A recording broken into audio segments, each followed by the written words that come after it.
Hello, Guitar Worlders. It's me, Dave, Revocation. I'm back again. Wanted to teach you the second half of our song, Labyrinth of Eyes. So let's jump right into it.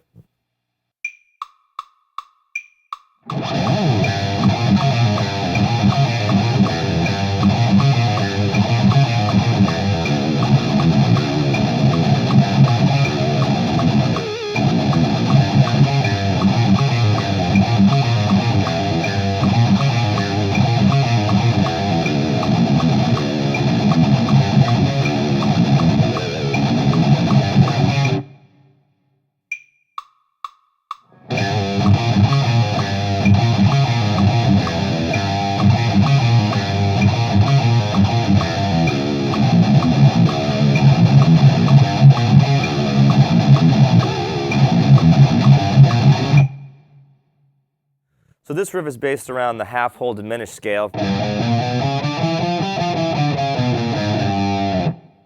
it's utilizing eighth note triplets. And it's also using this low string here, so it's going from the more like a 6-string riff to a 7-string riff, just to give it that extra heaviness on the second half of it. So here it is slow. I'm starting off on the 4th fret here, and going to the 2nd fret, back down to the 4th fret.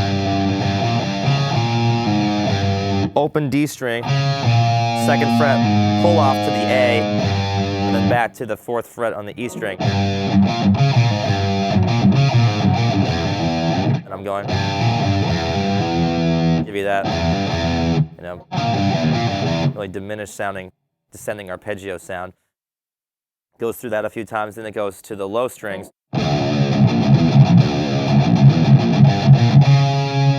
So I'm all around this 3rd fret here on the low B.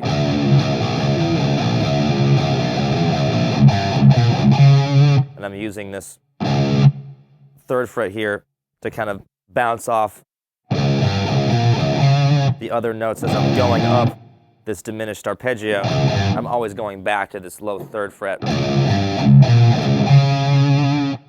Creates like a kind of an ostinato effect. And that repeats. The only little difference is I throw a harmonic on the very last time, just to give it something a little bit different.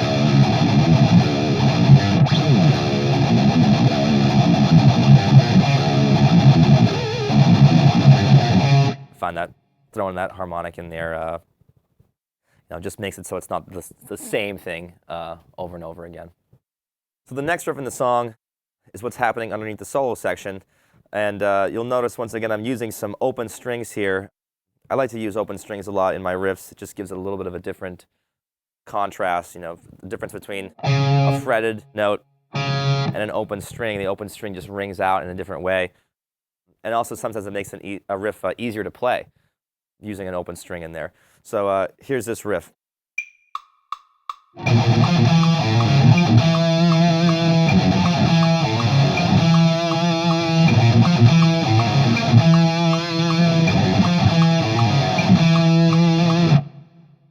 So this riff is going back and forth between B and G. I'm going up to the perfect 5th, and down to the flat 5 to give you that sound.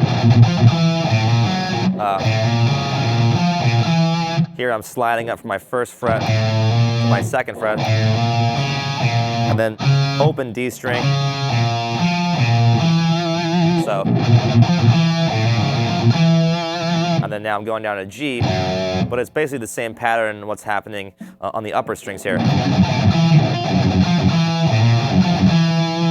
So I'm basically going from like a major 7 down to a minor 7 here. Over the B it was perfect 5th to flat 5. Over the G it's major 7 to minor 7, and then once again sliding up from the 1st fret to the 2nd fret. Then down to the 3rd fret of my E string. And then once the solo kicks in, the only difference is I just pedal on that, whichever note I'm on, whether it's B or G. more. So when it picks up,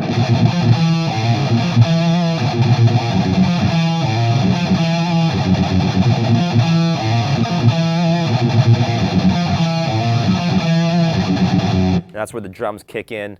You know, it's the same tempo, but it kind of feels like it just gets picked up in terms of the groove and everything like that by chugging on those low notes a little bit more instead of letting that note hang out, pedaling away, and it just makes it drive forward a little bit more.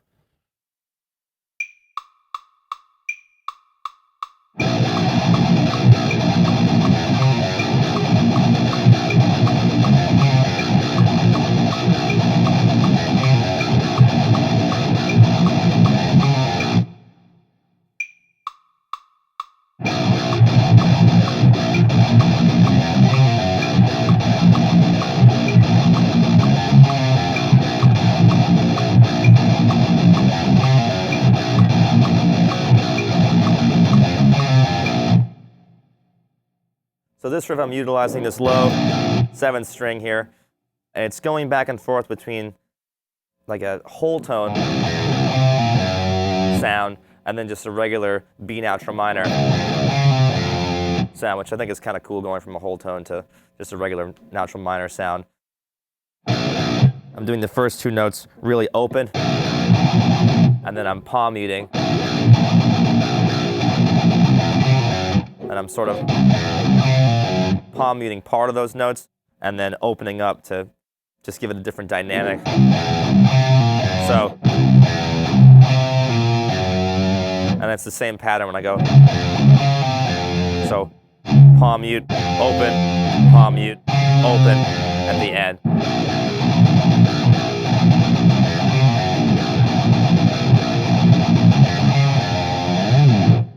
Yeah, and that's that riff.